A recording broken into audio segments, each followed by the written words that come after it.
तुम कहते थे, हे प्रभु, जब आप आएंगे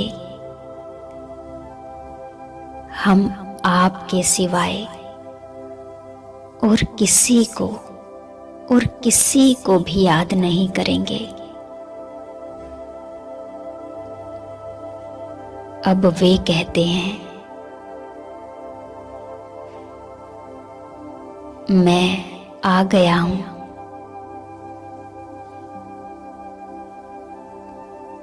तुम मेरी याद में मग्न रहो बस।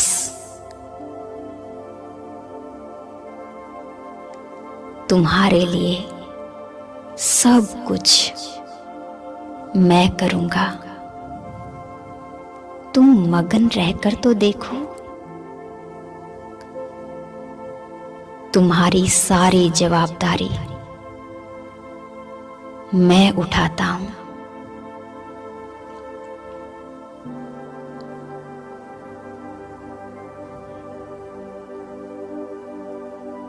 मनुष्यों का प्यार तो तूने देख लिया,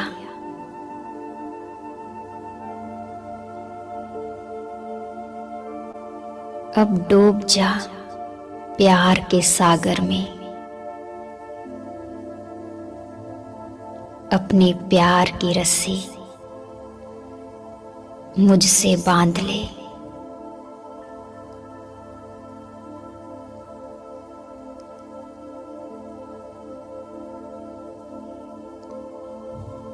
देख, गोप गोपियों ने उसे अपने प्यार में ही तो बांधा था।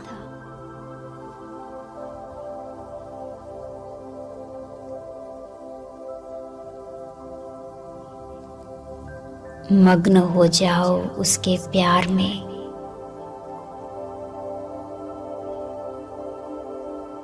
वो जो तुम्हें विश्व का प्यारा बनाता है।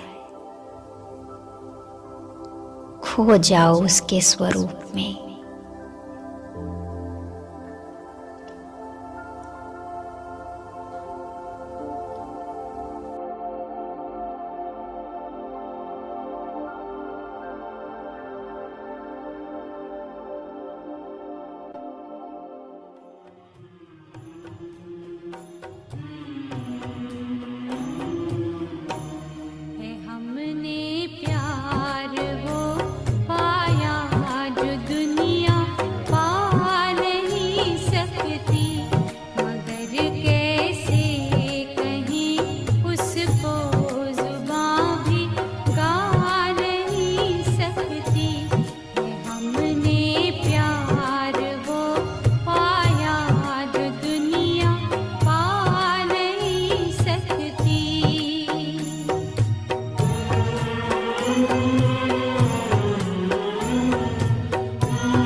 इन पवित्र वाइब्रेशन से देह शुद्ध और निरोगी हो रही है।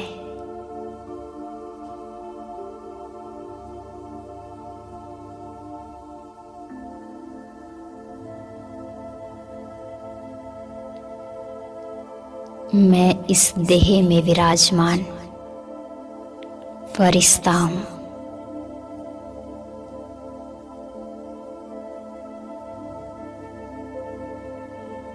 मुझसे निकला प्रकाश इस देह में व्याप्त होकर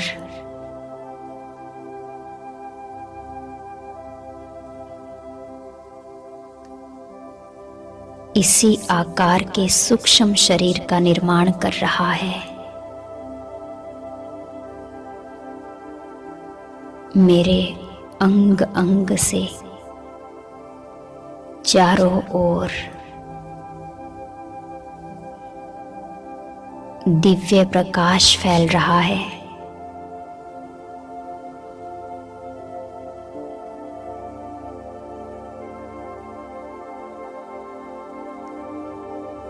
इस देह से निकलकर मैं फरिश्ता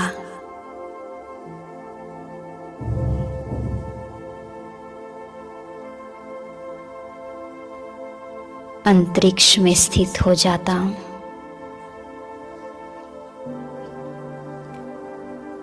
मैं परम पवित्र फरिश्ता हूं। मुझसे चारों ओर पवित्र वाइब्रेशंस फैल रहे हैं।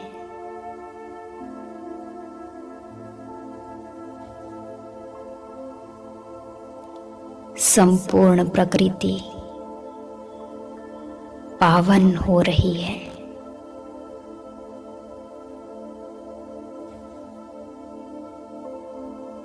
धीरे धीरे मैं फरिश्ता नीचे उतरकर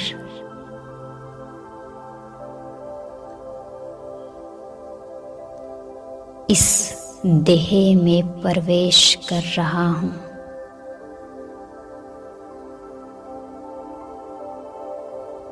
मेरे पैरों से पवित्र वाइब्रेशंस निकलकर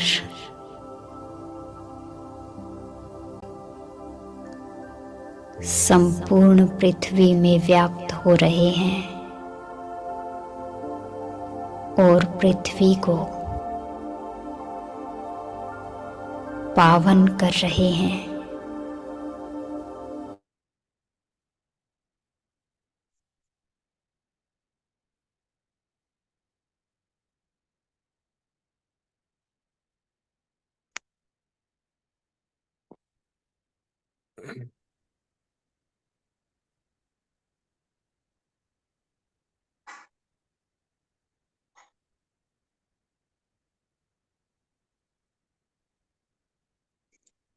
आशीष भाई जी, आप रीड कर सकते हो। जी। ओम शांति।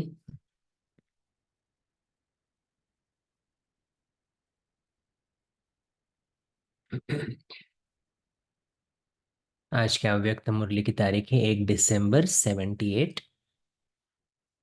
और मुरली का टाइटल है सर्व खजानों की चाबी एक नामी बनना।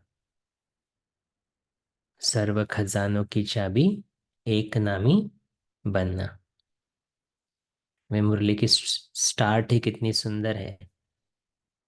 भगवान को भी वश में करने वाले बच्चों के प्रति बाप दादा बोले, भगवान को भी वश में करने वाले बच्चों के प्रति बाप दादा बोले, बाप दादा सदा बच्चों की तकदीर को देख हर्षित होते हैं। वाह तकदीर वाह,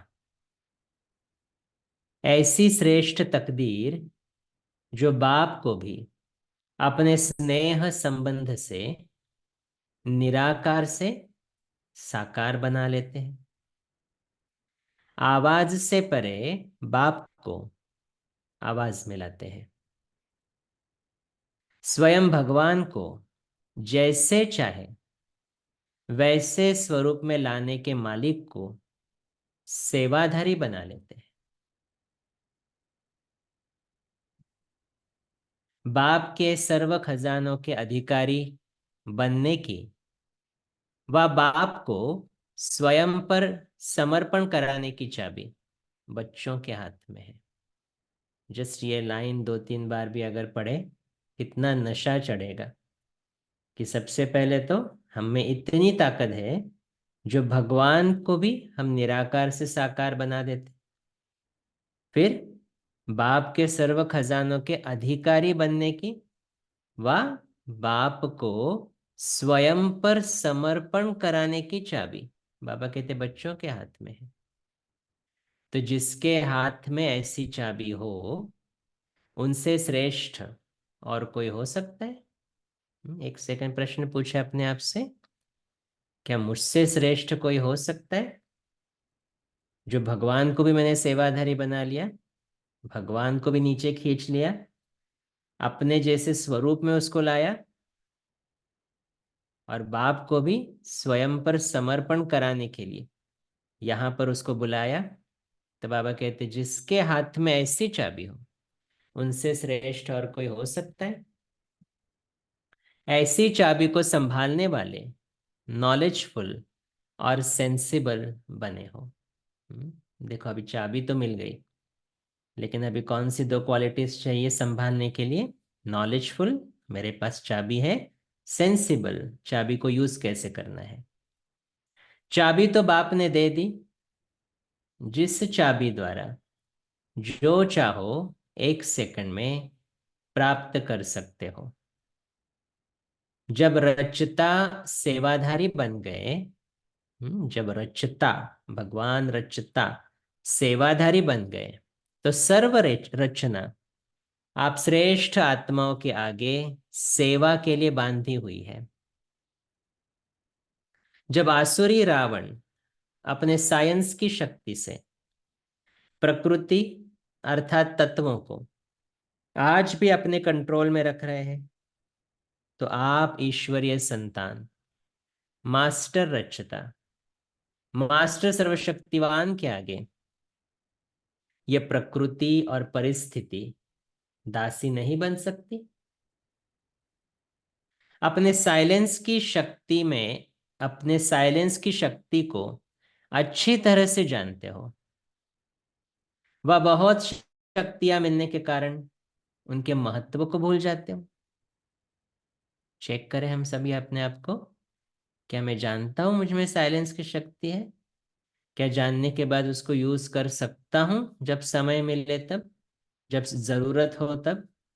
या बाबा कहता है या बहुत शक्तियां मिलने के कारण उनके महत्व को भूल जाते हो? जब साइंस की अणु शक्ति महान कर्तव्य कर सकती है, तो आत्मिक शक्ति, परमात्म शक्ति क्या कर सकती है, उसका अनुभव अभी बहुत थोड़ा और कभी कभी करते हो।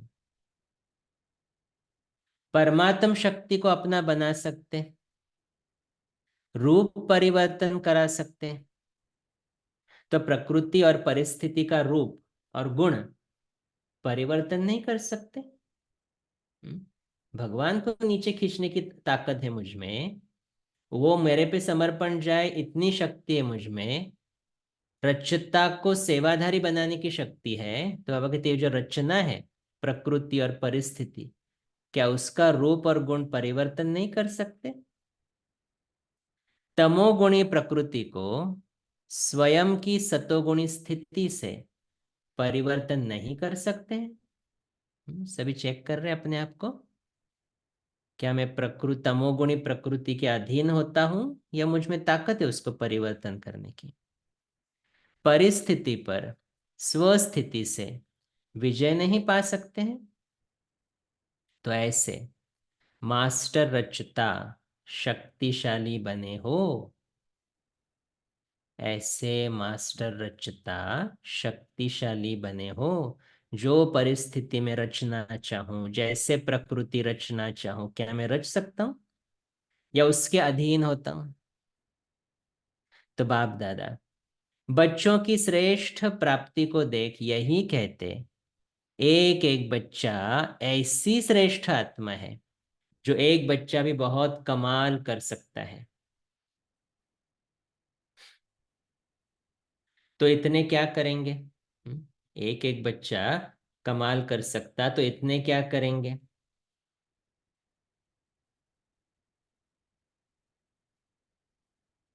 चाबी तो बहुत बढ़िया मिली है, लगाने वाले लगाते नहीं है। अभी ये प्रॉब्लम हो गई है। बाबा ने इसलिए तो कहा ना कि सेंसिबल हो, जब लगाना चाहो लगा सकते हो। तो चाबी तो बहुत बढ़िया मिली, लगाने वाले लगाते नहीं है। सभी को चाबी मिली है, न कि कोई कोई को।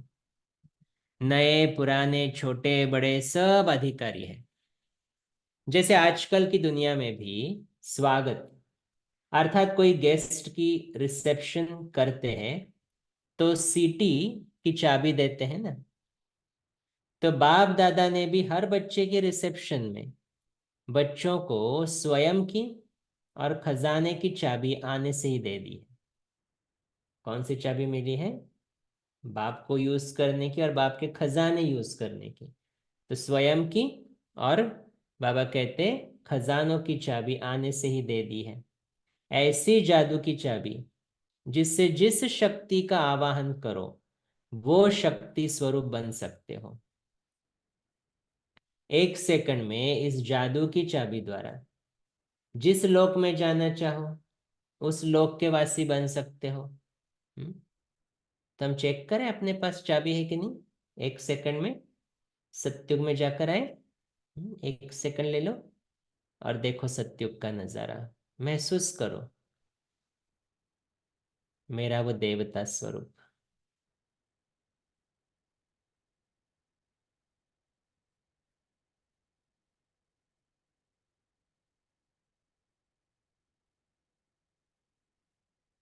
अच्छा, आप वापस आए।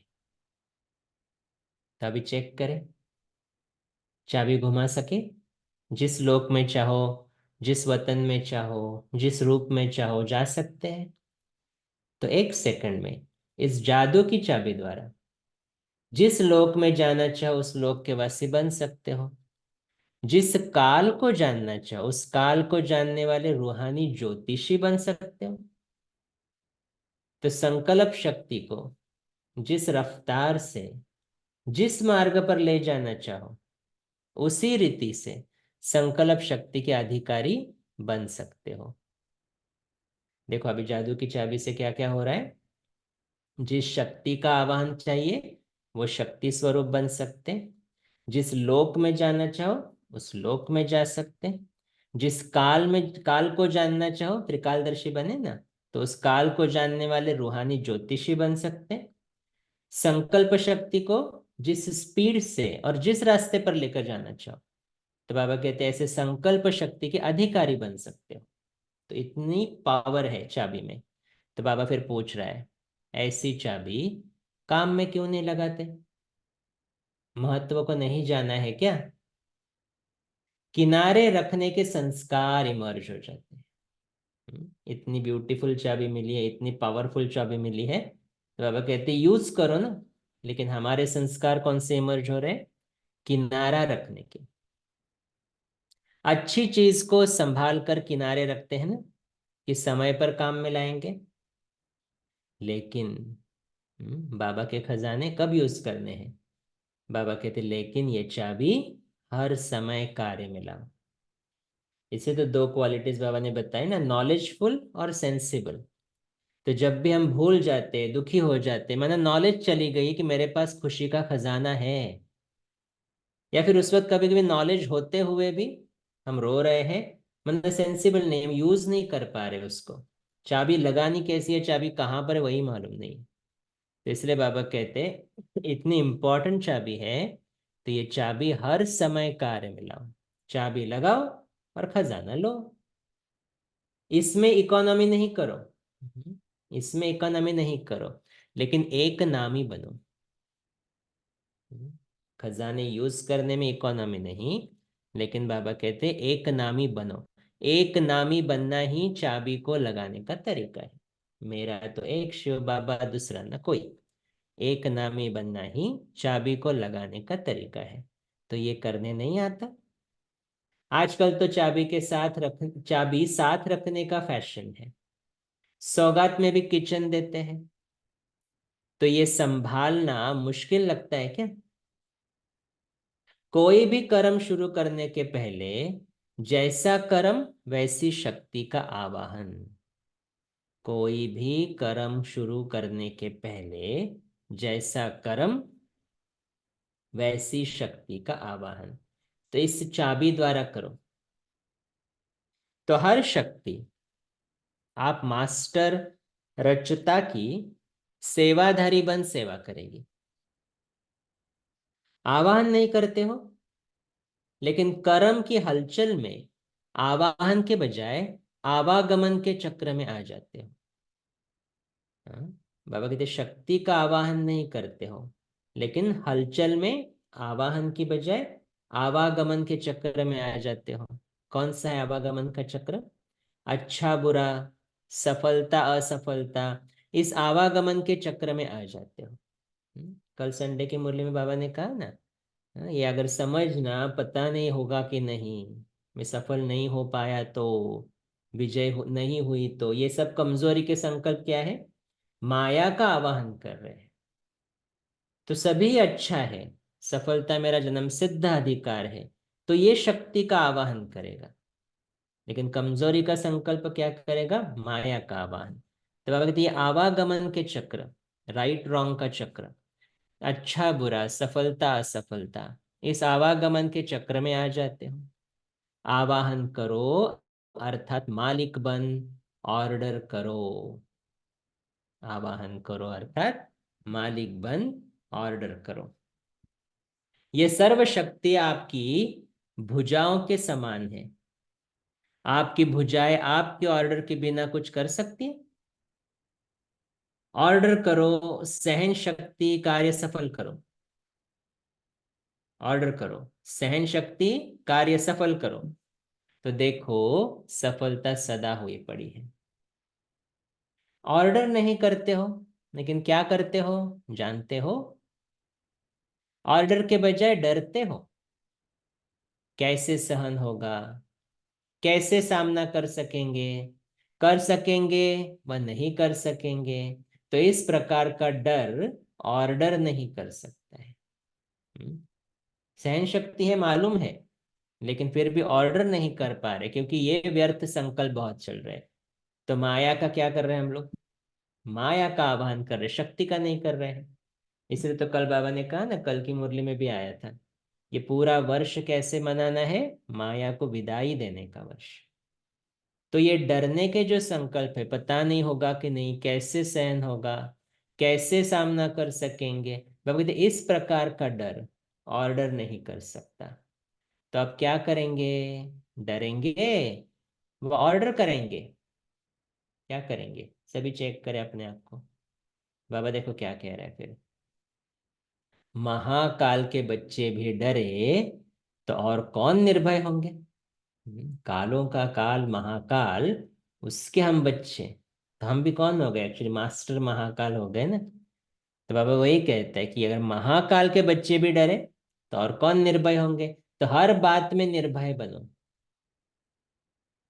भगवान साथ है, भगवान को भी हमने वश में कर लिया है, उसके खजानों की भी चाबी मेरे पास है, सब कुछ है मेरे पास। तो बाबा इसलिए कहते हैं फिर डर किस बात का है?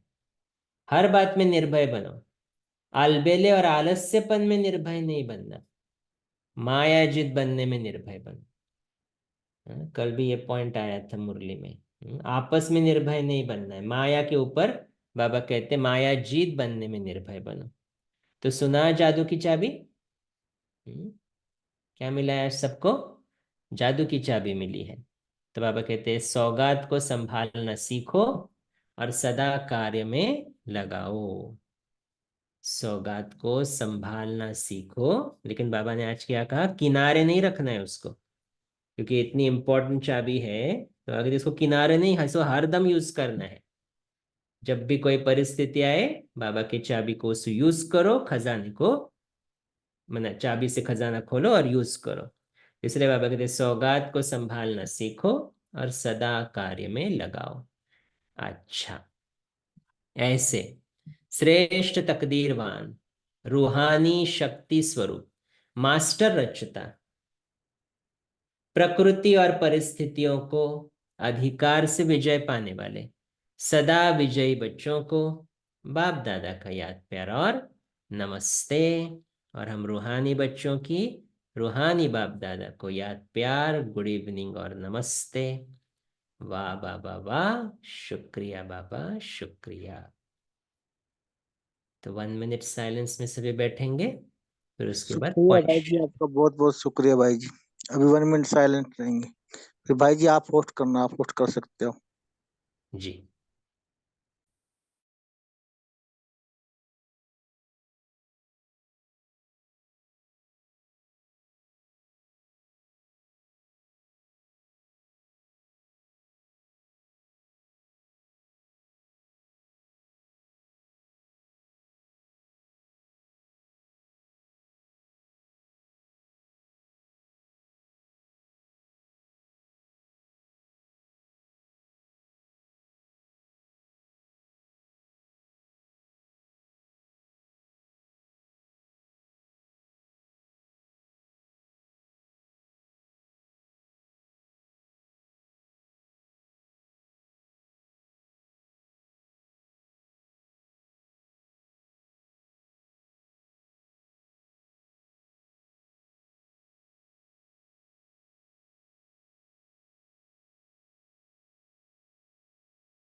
अभी सभी अपना चिंतन शेयर कर सकते हैं, प्यारे बाबा ने क्या कहा। अपना हैंड रेस कर सकते हैं और फिर शेयर कर सकते हैं। आद्या बहन अनम्यूट कर सकते हैं। ओम शांति। सभी को ओम शांति। मेरी आवाज आ रही है भाई? जी। बाबा ने आज बोले एक सेकेंड हम जहाँ चाहे वहाँ जा सकते, जिस जैसे शांति धाम जा सकते हैं, जैसे सूक्ष्म वतन में जा सकते हैं, जैसे हम सतयुग में जा सकते हैं। बाबा ये बोले ना, बाबा हमको जादू का चाबी दे दिया, हमें उसको कैसे यूज करना बाबा वो भी बता दिया। अभी बाबा बोले मेरे बच्चे चाबी की यूज कर और जहां मर्जी वहां जाओ, वहां पे रह जाओ, बैठ जाओ, रह के बाबा को याद करना। बाबा फिर बोले ना एक का नाम, जैसे हमारी एक बाबा है, दूसरा ना कोई। हमें ऐसे बाबा को हमेशा याद करेंगे तो बाबा की वरदानी हस्त हमेशा हमारे ऊपर रहेगा और हम आगे आगे बढ़ते जाएंगे। ओम शांति भाई, ओम शांति बाबा। Thank you. संगीता बहन। जी, ओम शांति सभी भाई बहनों को। तो वैसे तो बाबा के सारे महावाक्य बहुत ही नशे में हमें चढ़ाते हैं, परंतु ये जो मुरली है आई थिंक बाबा ने कुछ अलग लेवल पे हम बच्चों को ताज पहनाया है। परंतु उसमें बाबा का जो निरंकारी का जो गुण है वो बहुत ही इजीली फ्लैश होता है एक ही सेकंड में, जब हम ये मुरली सुनते हैं कि बाबा ने हमें वो शक्ति है कि हम भगवान को अवतरित करते हैं इस कलयुगी संसार में, हमें पवित्र बनाएं। परंतु जो भगवान नहीं आते और जो हम ब्राह्मण बच्चे ये ज्ञान धारण नहीं करते, तो अभी हम भी हमारे बाकी भाई बहनों के जैसे गुमराह यहाँ वहां भटकते। मालूम नहीं हमारी जिंदगी में क्या होता जो ये मुरली नहीं होती और बाप दादा नहीं होते। तो इस मुरली में बाबा ने हमें आई थिंक एक लाइट ऑन की है, जैसे लाइट हाउस होता है शिप का, कि अभी जागो और अभी कुछ करो और दूसरों को भी हेल्प करो। बाकी मुरली के सारे पॉइंट्स बहुत ही अच्छे हैं और हमें जो नॉर्मली ऑलवेज टच करता है वो है संकल्प की जो शक्ति है। संकल्प की शक्ति से हम कुछ भी किसी से भी कुछ भी करवा सकते हैं, ये हमारा अनुभव है। बोलना नहीं पड़ता, आप संकल्प भेज दो ऑटोमेटिकली वो हो जाता है। तो इस मुरली से हमें संकल्प से जहां मन चाहे पहुंच जाओ। और मेन चीज ये है कि बाबा का शुक्रिया शुक्रिया शुक्रिया कि बाबा इतने निरंकारी हैं कि हमें वो नशे पे चढ़ाते हैं कि आप हमें बुला रहे हो, परंतु जरूरत हम बच्चों की है, ना कि बाबा को यहाँ आने की। थैंक जी। यू। थैंक शुक्रिया। यू। Thank you. तारा बहन। ओम शांति भाई जी। तो मालिक बन शक्तियों को ऑर्डर करना है, डरना नहीं है। तो सर्व शक्तियां आपके भुजाएं समान है। तो बाबा ने कहा कि ऑर्डर करो तो सफलता सदा पड़ी हुई है। तो हमें शक्तियों को ऑर्डर करना है, डरना नहीं है। तो हमारी सफलता सदा पड़ी हुई है। ओम शांति। Okay, thank you. कविता बहन। ओम शांति बहन जी। जी, बाबा बोले कि जैसे प्रकृति को, जैसे साइंस वाले भी इस प्रकृति को और उसकी रचना को कंट्रोल में करते हैं, वैसे आप बच्चे, आपके पास कौन है? बाबा है आपके हाथ में, बाबा की चाबी, बाबा नाम की चाबी है, आप नहीं चेंज कर सकते अपनी प्रकृति और इसको। ओम शांति भाई। Very good. दीप्ति बहन। जी ओम शांति।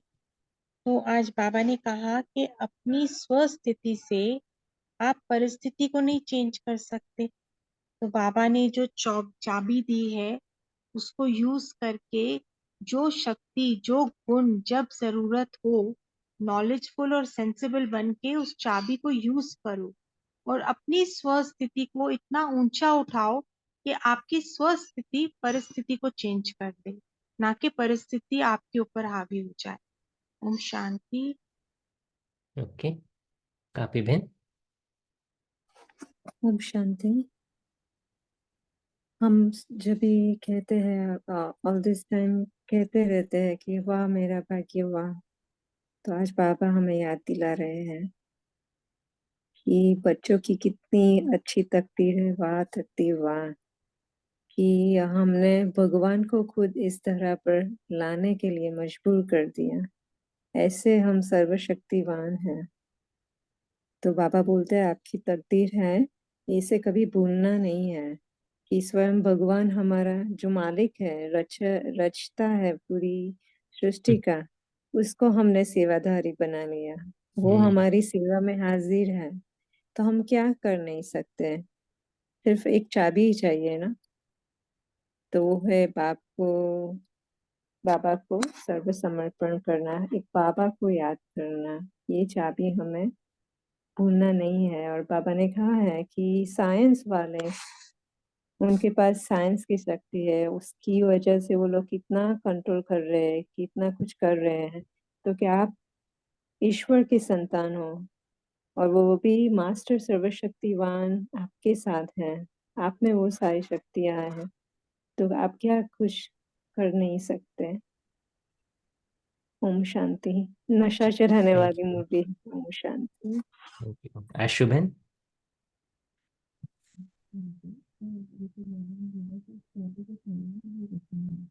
आपका आवाज नहीं आ रहा है।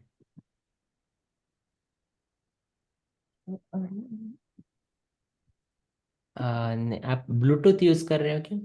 हाँ, अब आ रही है भैया? अभी आ रही है, अभी आ रही जी जी। ओम शांति। जैसे बाबा ने बोला कि चाबी को साइड में नहीं रखना है ना, हम भूल जाते हैं कि हम किसकी संतान हैं। तो कितनी शक्तियां हमारे को बाबा के बनते ही अपने आप मिल जाती हैं। तो सारी शक्तियों को कैसे यूज करना है ना, अष्ट शक्तियां कैसे बाबा ने हमें दे रखी हैं। जी। तो कोई भी कार्य की सफलता के लिए जैसे सहन शक्ति लगानी है ना, बाबा ने उसका एग्जाम्पल दिया। पर भैया एक क्वेश्चन है, कभी कभी ये शक्तियां काम नहीं करती हैं ऐसा लगता है, और कभी कभी कर लेती हैं, ऐसा ऐसा भी होता है। तो ये अनुभव है, तो उसमें आप कुछ ऐड करेंगे? जी, उसके लिए बाबा ने बताया है, अगर आप स्वमान की सीट पर बैठे हो तो शक्ति हमेशा काम करेगी, और स्वमान की सीट से उतरे हो और शक्ति का आवाहन करते हो तो वो सुनेगी नहीं। उसके लिए बहुत बार बाबा ये एग्जाम्पल बताता है, जैसे कोई वर्दी में है तो सभी उसकी ऑर्डर मानेंगे कि ये पुलिस वाला है या जो भी है, वो उसके ऑर्डर मानेंगे, लेकिन वही अगर कपड़े बदल कर आए तो उसके ऑर्डर नहीं मानेंगे। तो वैसे हम्म। बाबा कहते हैं कि अपने स्वमान को चेक करो, अपने संकल्पों को चेक करो। कहीं ना कहीं बहुत बार अगर डाउट का भी संकल्प है, जैसे बाबा ने आज कहा, हाँ मुझ में हाँ। सहन शक्ति है, मैं सहन शक्ति को ऑर्डर कर रहा हूँ, लेकिन पता नहीं वो नहीं आई तो, पता नहीं टाइम पर नहीं हुआ तो कहीं ना कहीं ये सूक्ष्म डाउट का संकल्प भी अगर अंदर आया तो फिर वो शक्ति काम नहीं करेगी। इसीलिए तो हमें बहुत कमजोर संकल्प। जी, बहुत सूक्ष्म में जाकर हमारी चेकिंग करनी है। जी बोलिए। जी, थैंक यू भाई जी। ओम शांति। ओके, अच्छा, रचना बेन। ओम शांति भाई जी। क्या आप नॉलेजफुल और सेंसिबल के अंतर को अपनी रीति से समझा सकते हैं? जब बाबा कह रहे हैं नॉलेजफुल बनो और सेंसिबल बनो, तो क्या अंतर आप समझा सकते हैं? जी, शांति। तो नॉलेजफुल माना हम सबको आत्मा का नॉलेज है, आत्मा की शक्तियों का नॉलेज है, आत्मा के गुणों का नॉलेज है, ड्रामा का नॉलेज है। तो वैसे कहा जाए तो हम नॉलेजफुल बने हैं। नॉलेज है, लेकिन दूसरा शब्द आता है नॉलेजफुल, माना फुल ऑफ नॉलेज, माना बुद्धि में ज्ञान के अलावा और कोई भी बात टपके नहीं, वो कहेंगे नॉलेजफुल है। दूसरी चीज बाबा हमेशा बताता है, नॉलेजफुल आत्मा कभी धोखा नहीं खाती है। तो अगर नॉलेज है, हम कहते हैं, हम दूसरों को भी नॉलेज देते हैं, ऐसी ऐसी परिस्थिति है ना, तो आपको ऐसे सॉल्व करना है, आपको ऐसे संकल्प करने हैं। लेकिन वही परिस्थिति जब मेरे ऊपर आती है तो मेरे व्यर्थ बहुत चलता है, बहुत निगेटिव चलता है। बाबा उसको नॉलेजफुल नहीं कहेगा। नॉलेज देने वाला नॉलेजफुल नहीं, नॉलेज को अप्लाई करने वाला नॉलेजफुल होता है। और उसकी निशानी बाबा हमेशा कहता है, नॉलेजफुल कभी धोखा नहीं खाएगा, और धोखा नहीं खाएगा तो उसको कभी दुख नहीं होगा। तो कभी भी मुझे उदासी आ रही है, कभी भी दुख हो रहा है, कभी भी परेशानी हो रही है, कहीं ना कहीं मैं नॉलेजफुल अभी तक बना नहीं हूँ। ये फर्स्ट एस्पेक्ट है। सेकंड एस्पेक्ट, नॉलेज होने के बाद अगर मैं उसको सही समय पर सही रीति से युक्ति युक्त रीति से अप्लाई नहीं कर पाता हूँ, तो मैं सेंसिबल नहीं हूँ। तो सेंसिबल माना मुझे सेंस है, मुझे समझ है कि मैं नॉलेज को, कौन से नॉलेज को कहाँ पर अप्लाई करूँ। जैसे ड्रामा के भी बहुत सारे पॉइंट्स रहते हैं हमारे पास, लेकिन कौन सा ड्रामा का पॉइंट कहाँ पर अप्लाई करना है, ये बहुत इंपॉर्टेंट है। जैसे ड्रामा रिपीट होता है, ये एक पॉइंट है। अभी मुझे मालूम है ड्रामा रिपीट होता है, अगर कहीं पर कुछ प्रॉब्लम हो जाए, कहीं पर कुछ आपदा आ जाए, वहां पर जाकर आप बताओ ये ड्रामा रिपीट होने वाला है, तो ये सेंसिबल नहीं कहेंगे ना उसको, क्योंकि उन आत्माओं को और दुख पहुंचेगा। लेकिन जब मैं कोई विक्रम कर रहा हूँ, या जो मेरे अंदर कुछ वेस्ट थॉट्स आ रहे हैं, या मुझे कभी कभी अंदर से ऐसा लग रहा है कि इसको कुछ बोलना चाहिए, इसको कुछ डांटना चाहिए, उस वक्त मैं अगर ये पॉइंट को अप्लाई करूँ, अरे ये ड्रामा रिपीट होने वाला है, आज अगर मैं गलती करूं, मैं फिर से गलती करने वाला हूं, तो इन दैट केस क्या होने वाला है, इन दैट केस बाबा कहेगा कि ये सेंसिबल नहीं है। या अगर मैंने अच्छी तरह से अप्लाई किया तो बाबा कहेगा कि ये सेंसिबल है। तो ये नॉलेजफुल और सेंसिबल दोनों तरीके से है। नॉलेज को कैसे युक्ति युक्त रीति से अप्लाई करेंगे तो हम सेंसिबल बन जाएंगे। ठीक है जी भाई जी, थैंक यू। तो सेंसिबल बनने के लिए जो मुझे अभ्यास में लाना है वो ज्ञान का मनन चिंतन, या जी, इसके अलावा कोई और भी विधि है, या हिट एंड मेनली ट्रायल? मनन चिंतन ही, ज्ञान का मनन चिंतन बहुत इंपॉर्टेंट है उसके लिए। और मनन चिंतन से ही समझ में आएगा, या फिर हम जब बाबा को ऑब्जर्व करेंगे, बाबा जब आता है, सीनियर्स के क्लासेस सुनते हैं, सीनियर्स को ऑब्जर्व करेंगे, मेजॉरिटी सीनियर्स, स्पेशली दादीज, तो उनको ऑब्जर्व करके भी समझ में आता है कि ये परिस्थिति को कैसे हैंडल कर रहे हैं। बहुत बार मैंने अपने जीवन में देखा है, ये सीनियर आत्माओं को ना, कोई ऐसे परिस्थिति दिखाई देती है तो वो चुप हो जाती है, वो ज़्यादा एक्सप्लेन नहीं करती, ज़्यादा बोलती नहीं है, लेकिन उनके वाइब्रेशंस काम करते हैं। तो ये धीरे धीरे मनन चिंतन से हमें समझ में आता है कितना बोलना है, कहाँ बोलना है, कैसे बोलना है, कौन से शब्द यूज करने हैं। तो ये सेंसिबिलिटी आना शुरू हो जाता है हमें।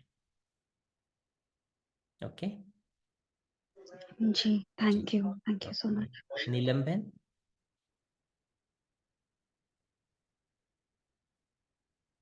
नीलम बहन, आप अनम्यूट कर सकते हो। सॉरी, सेंसिबल एक, जब तक हम जैसे जैसे प्रैक्टिकल में आते हैं तब इसकी जो है धारणाएं, अभ्यास कि किस समय हमें चुप रहना है, किस समय हमें एक्शन में आना है, किस समय कोई, जैसे बड़ी दादियां हमारी, कोई भी मीटिंग्स होती थी तो सबके विचार चलते थे, लेकिन लास्ट में दादी का एक संकल्प, एक विचार इतना एक्यूरेट होता था कि सब बातों का जवाब उसमें आ जाता था। तो बहुत अच्छा आपने शेयर किया। और मेरा पॉइंट ये था कि हम महाकाल के बच्चे हैं, तो जिसका फादर इतना सुप्रीम हो तो हमें कोई डर की बात नहीं है। तो हमें निर्भय बनने का भी बाबा ने एक अंदर से एक क्वालिटी दी, तो हमें अलबेले नहीं होना और आलस्य नहीं करना है। ओम शांति। Very good, thank you. Kavita बहन। ओम शांति भाई जी, मेरी आवाज आ रही है? जी। हाँ जी। तो जैसे आज मुरली में बाबा ने कहा कि हमें इतनी अमूल्य माने प्रीशियस की मिली है जो है बाबा। तो लौकिक में क्या होता है, अगर कोई की इम्पोर्टेंट है तो उसे बहुत ही संभाल कर जैसे कि लॉकर में रखते हैं। मगर यहाँ पे जैसे ज्ञान में ना हर चीज का बैलेंस होना चाहिए। तो बाबा ने यहाँ ये कहा कि जो है वो इम्पोर्टेंट है, मगर उसकी संभाल भी करना है और उसको किनारा भी नहीं करना है। तो ऑल इन वन चाबी है हमारी, वो है बाबा। तो सर्व खजाने जो भी है, जो कुछ भी चाहिए हमें, बस एक बाबा रूपी चाबी को लगाना है। और इसलिए बाबा कहते हैं ना सहज योग। तो पूरे लाइक राजयोग का जैसे अगर उसका एसेंस लें तो यही है कि एक बाबा दूसरा ना कोई। तो एवरीथिंग इज बाबा, ऑल इन वन की इज बाबा, and it's such a easy yoga. ओम शांति। जी। तो बाबा कहेंगे तो बाबा के साथ उसके खजाने भी आ जाएंगे, इसलिए बाबा कहते हैं वो चाबी को यूज करो। Very good. जयंत भाई। ओम शांति। बाबा ने कहा है कि बाबा के बच्चे हैं, बाबा कोई भी बच्चे के साथ डिस्क्रिमिनेशन नहीं करते। बाबा सब बच्चों को सभी चाबियां खजाने सब देते हैं, शक्तियां देते हैं।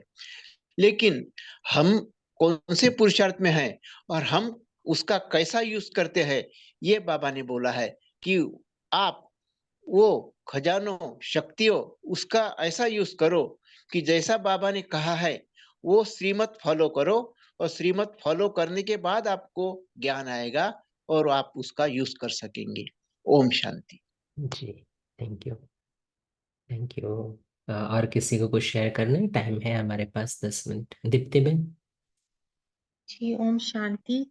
तो आज बाबा ने कहा कि अलबेलेपन और आलस्य में निर्भय नहीं बनो, उसकी तरफ केयरलेस मत बनो, उसको उसको तो पूरी अटेंशन दो, और माया जीत बनने में निर्भय बनो। ये माया आए तो माया से मत डरो, और अलबेलेपन और आलस्य से डरो और उस पे अटेंशन दो। ओम शांति। जी, इसके लिए कल की मुरली में भी बाबा ने कहा था कि आपसी संबंध जो है ब्राह्मणों के, उसमें निर्भय नहीं बनना, लेकिन आपसी संबंध में स्नेह को यूज करना। ये कल की मुरली में भी आया था। वैसे ही बाबा आज कह रहे हैं अपने प्रति जो आलस्य अलबेलापन है उसमें निर्भय नहीं बनना है, जैसे केयरलेस, जैसे बहन ने कहा ना वैसे। अच्छा, काफी बहन। ओम शांति। भाई जी, क्वेश्चन है कि बिफोर इवन सहन शक्ति यूज करते उसके पहले धीरज चाहिए है, पेशेंस। जी। तो वो पेशेंस कैसे लाए जा सके? बिकॉज समटाइम्स हम यूज कर सकते हैं सहन शक्ति, लेकिन समटाइम्स नहीं करते हैं, तो इसके लिए पेशेंस चाहिए। तो पेशेंस कैसे लाया जाए? तो मेरे हिसाब से तो मैं ये कहूँगा पेशेंस लाने के लिए योग की शक्ति को बढ़ाना बहुत ज़रूरी है, फुल स्टॉप लगाना बहुत ज़रूरी है। सभी शक्तियों की शुरुआत होती है अंतर्मुखता की शक्ति से। तो जब तक मैं आत्मा अंतर्मुखी नहीं बना हूँ, मैं शक्ति को यूज़ नहीं कर सकता हूँ। तो कोई भी शक्ति लो, उसके लिए पहले खुद को चेक करना बहुत ज़रूरी है। जैसे बाबा ने कहा ना, परिस्थिति आई तो आवाहन करो, लेकिन आवाहन करने के लिए मेरे पास वो है, ये अंतर्मुखी आत्मा को ही समझ में आएगा। तो इवन पेशेंस की शक्ति जो है उसको भी लाने के लिए हमें अंतर्मुखी होकर पहले तो ड्रामा के पॉइंट पर पक्का होना चाहिए। योग की शक्ति को बढ़ाना चाहिए तो पेशेंस की शक्ति बढ़ती जाएगी। पेशेंस इज नथिंग बट ये जो होने वाला है, अभी जो ड्रामा में चल रहा है वो बहुत अच्छा चल रहा है, आने वाला सीन भी बहुत अच्छा है। ये ड्रामा की पॉइंट अगर बार बार रिपीट करेंगे तो पेशेंस बढ़ता जाएगा। जैसे हम बच्चे को भी कुछ बोल रहे हैं कि आप ये पढ़ाई करो, या फिर हमें लगता है कि हम उसको कुछ डायरेक्शंस दे रहे हैं और वो फॉलो नहीं कर रहा है, तो हम इम्पेशेंट हो जाते हैं। कोई चीज़ समय पर नहीं हो रही है, इम्पेशेंट हो जाते हैं। लेकिन अगर हम ये ड्रामा के पॉइंट्स को अप्लाई करें कि हर एक आत्मा का अपना अपना पार्ट है, ड्रामा में जो हो रहा है एक्यूरेट समय पर हो रहा है, तो ये पॉइंट्स को एक तो ध्यान में रखना, उसको अप्लाई करना, उसके लिए चाहिए योग बल। तो जितना जितना बाबा से मन की शक्ति बढ़ती जाएगी, हम ये ड्रामा के पॉइंट्स को भी एक्यूरेट रीति से, सेंसिबल तरीके से अप्लाई कर सकेंगे, तो पेशेंस बढ़ता जाएगा। ये मेरा मनन चिंतन है, लेकिन और किसी को ऐड करने तो डेफिनेटली ऐड करें। ओके, थैंक यू भाई जी। किसी और को भी ऐड करना है तो कर सकते हैं। नीता बहन। ओम शांति भाई, मेरे को एक प्रश्न पूछना था। बाबा बार बार कहते हैं कि बच्चे बार बार ड्रिल करो, तो ड्रिल की गहराई और उसका इम्पोर्टेंट आप समझा सकते हो? क्या आपका कट हुआ वॉइस बीच में? ड्रिल बाबा का बार बार बाबा बार बार कहते हैं कि बार बार ड्रिल करो, तो उसका इम्पोर्टेंस और उसकी गहराई और कौन सी ड्रिल हमको बार बार करनी है, उसका अच्छा डीप में समझा सकते हो? जी। सो बेसिकली बाबा ड्रिल क्यों कहता है, क्योंकि मिलिट्री में ड्रिल्स होते हैं, और मिलिट्री में ड्रिल्स में बताते हैं आपको ये पोजीशन पे स्थित होना है, ये पोजीशन पे स्थित होना है, और अगर शरीर उस वक्त वो पोजीशन पर स्थित नहीं हो पाए तो आप डिस्क्वालिफाइड हो उसके लिए। तो अभी हमारी फिजिकल पोजीशन की तो यहाँ पर कोई बात नहीं है, हमें अपने मन की पोजीशन को स्थित करना है, इसीलिए ड्रिल्स बहुत इंपॉर्टेंट है। तो बाबा कहते हैं ना, अभी 1 सेकंड में चलो परम धाम, अभी 1 सेकंड में चलो सूक्ष्म वतन, 1 सेकंड में चलो सत्यु, 1 सेकंड में अपने मंदिरों में जाओ, 1 सेकंड में ब्राह्मण स्वरूप लाओ। तो ये 5 स्वरूप की ड्रिल है जो बाबा कहते हैं बार बार करनी चाहिए। दूसरी ड्रिल जो बाबा बहुत बार कहता है वो है अशरीर स्थिति की। तो बेसिकली इसका इम्पोर्टेंस यही है कि जब हम मन को ऑर्डर करें, हम अपने आप को ऑब्जर्व करें कितने सेकंड में, कितनी मोमेंट्स में वो मन उस स्थिति में टिक जाता है। अगर मन टिक नहीं रहा है या बार बार गिर रहा है, जैसे मैंने कहा चलो 1 सेकंड में परम धाम, चलो परम धाम पहुंच तो गए, शिव बाबा देख भी लिया, लेकिन वो फीलिंग नहीं आ रही है, या परम धाम जाने के बाद इमीडिएटली वेस्ट थॉट आ रहा है, इमीडिएटली इस दुनिया के थॉट्स आ रहे हैं, तो मन जा तो रहा है वहां पर, लेकिन वहां पर टिक नहीं पा रहा है। तो बाबा ये प्रैक्टिस क्यों करवाता है, क्योंकि अंतिम समय में बाबा ने कहा अगर आप अशरीरी स्थिति का अभ्यास नहीं कर पा रहे हो तो अंतिम सीन्स देखने की ताकत आप में नहीं रहेगी। क्योंकि आत्मिक स्थिति में अगर हम रहेंगे तो बाहर की कोई भी चीज अफेक्ट नहीं करेंगी। आत्मिक स्थिति से, जैसे कल बाबा ने कहा, परमात्म झूले से पैर नीचे रखा, आत्मिक स्थिति से मिट्टी में पैर रखा, देह भान में आए, तो ये परिस्थितियां अफेक्ट करेगी। इसीलिए बाबा ये मन को ट्रेन करने के लिए, मन को शक्तिशाली बनाने के लिए, जिस समय जिस स्थिति में जितना देर रह सके, ये प्रैक्टिस कराने के लिए बाबा ये ड्रिल्स करवाता है। तो ड्रिल इज नथिंग बट, जैसे कोई मसल को ताकत बढ़ानी है तो उस मसल को बार बार यूज करते हैं ना, जिम में जाते हैं या कहीं पर भी जाते हैं, तो मसल को यूज नहीं करेंगे तो अनयूजेबल हो जाएगा। वैसे ही अभी तक हमने 25 वर्ष तो मन को यूज ही नहीं किया है, अभी मन को यूज करना है, उस मसल को डेवलप करना है हमको। तो क्या करना पड़े, तो ये ड्रिल्स की प्रैक्टिस करनी पड़े। तो ड्रिल का इम्पोर्टेंस मेनली वही है कि अंतिम समय में पेपर में पास होने के लिए ये ड्रिल माना मन को मोल्ड करने की ताकत, मन को किसी भी स्थिति में टिकाने की शक्ति मुझ आत्मा में आती जाए। इसलिए बाबा ये अलग अलग ड्रिल्स करता। 2 इंपॉर्टेंट ड्रिल्स इसमें है, अशरीरी स्थिति का और 5 स्वरूपों का। शुक्रिया, थैंक यू जी।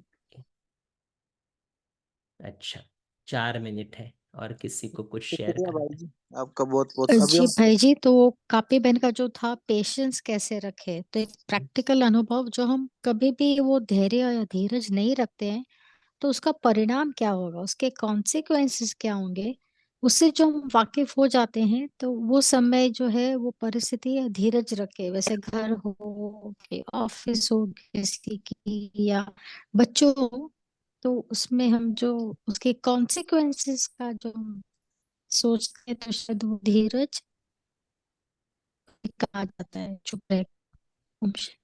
ये वही प्रैक्टिस ही आता है बहन जी, वही प्रैक्टिस, थ्योरेटिकल है ही नहीं पेशेंस।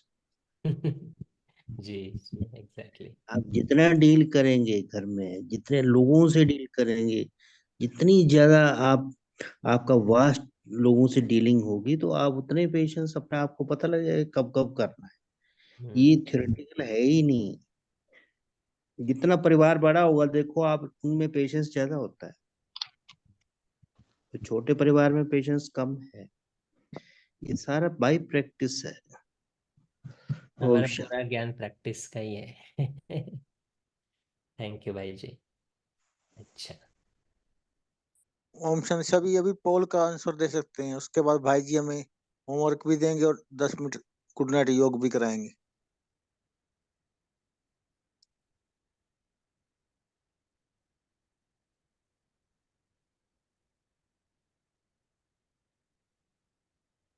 शुक्रिया भाई जी, आपने बहुत अच्छे से मुरली रीड की और हमारे क्वेश्चनों का आंसर दिया। अब आप 10 मिनट का गुड नाइट योग भी करा सकते हो।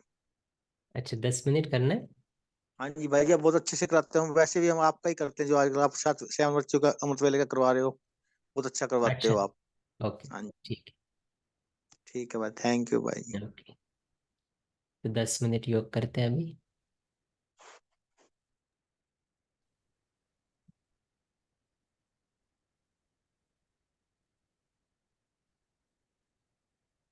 सभी साइलेंस में बैठ जाए, मन बुद्धि को हल्का करें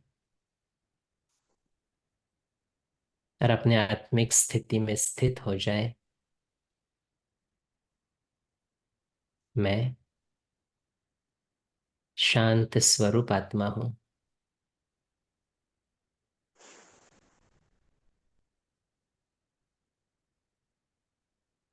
अनुभव करें अपने शांति के स्वधर्म का।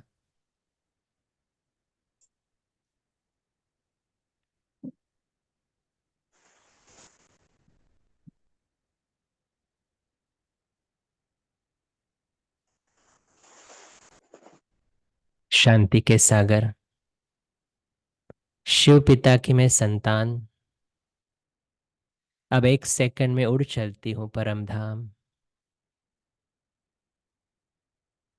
अपने शांति धाम में।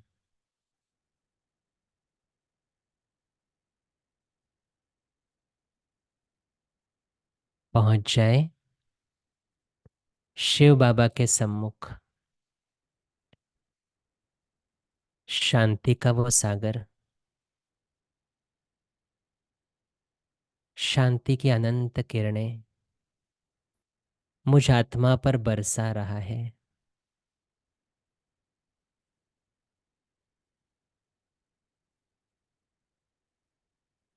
अनुभव करें उन किरणों को।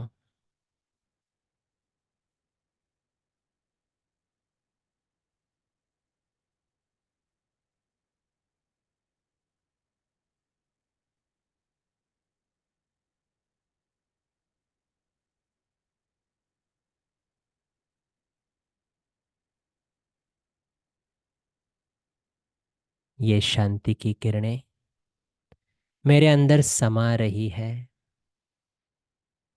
मेरे मन को शांत कर रही है।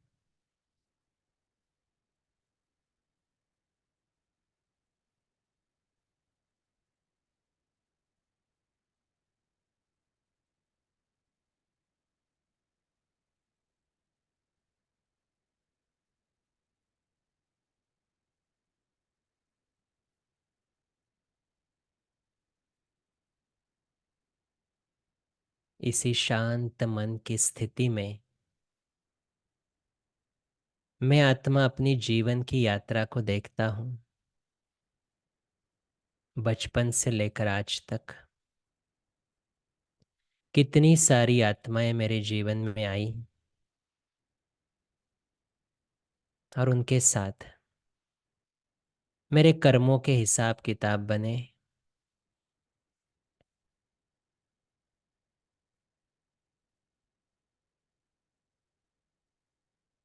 कभी जाने अनजाने में मैंने उनको दुख पहुंचाया, तो उन सभी आत्माओं को आज हम सामने इमर्ज करते हैं परम धाम में और उनसे क्षमा मांगते हैं। देखे वो सभी आत्माएं बचपन से लेकर आज तक, चाहे स्कूल में, चाहे ऑफिस में, चाहे लौकिक परिवार में, चाहे अलौकिक परिवार में, चाहे जाने अनजाने में, मैंने उनके मन को दुखाया, मनसा वाचा कर्मणा उन्हें दुख पहुंचाया। तो उन सभी आत्माओं को परम धाम में इमर्ज करें।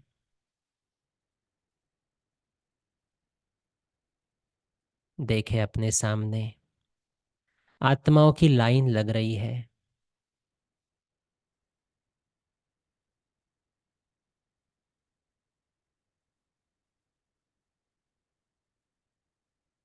बाबा की छत्र छाया में मैं आत्मा उन सभी आत्माओं को देख रहा हूं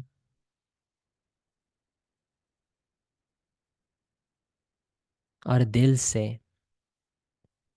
उनसे क्षमा मांग रहा हूं। हे आत्माओं, जाने अनजाने में मैंने आपका दिल दुखाया, उसके लिए मैं आपकी क्षमा मांगता हूं। आप प्लीज मुझे क्षमा करें। विजुलाइज करें बाबा भी उन आत्माओं में शक्ति भर रहा है, क्षमा की शक्ति, और वो आत्माएं एक एक करके मुझे क्षमा कर रही है।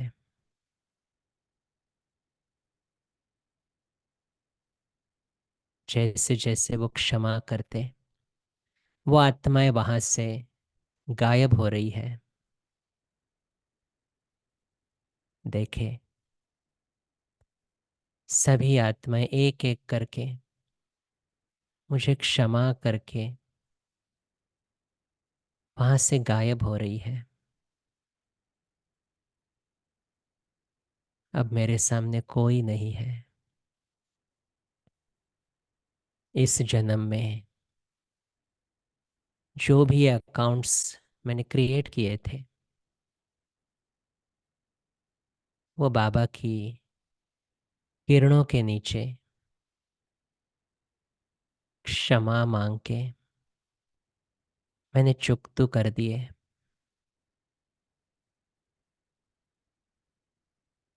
अब आने वाले समय के लिए बाबा मुझ में शक्ति भर रहा है ताकि ये गलतियां वापस ना हो।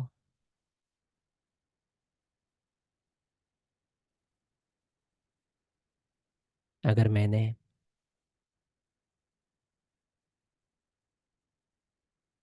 बाबा की श्रीमत का भी उल्लंघन किया है तो बाबा से भी क्षमा मांगे और अपने मन को हल्का कर दे।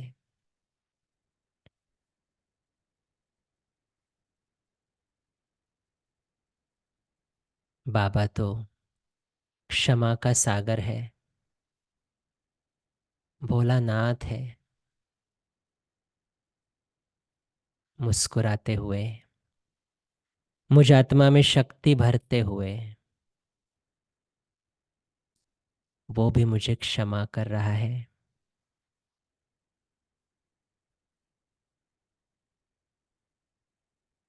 और कह रहा है, मीठे बच्चे,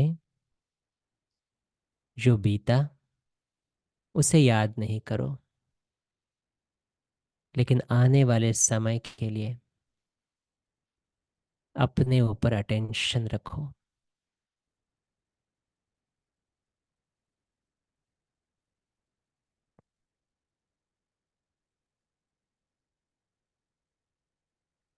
बाबा से अपने में शक्ति भर के और अपने मन को हल्का करके अब मैं वापस साकारी वतन में लौट आता हूँ। मेरा मन हल्का है, मेरा मन शक्तिशाली है।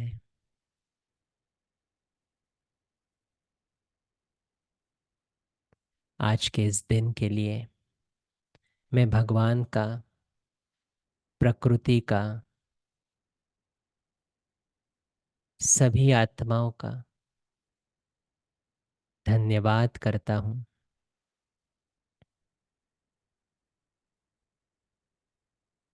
थैंक यू बाबा, थैंक यू। ओम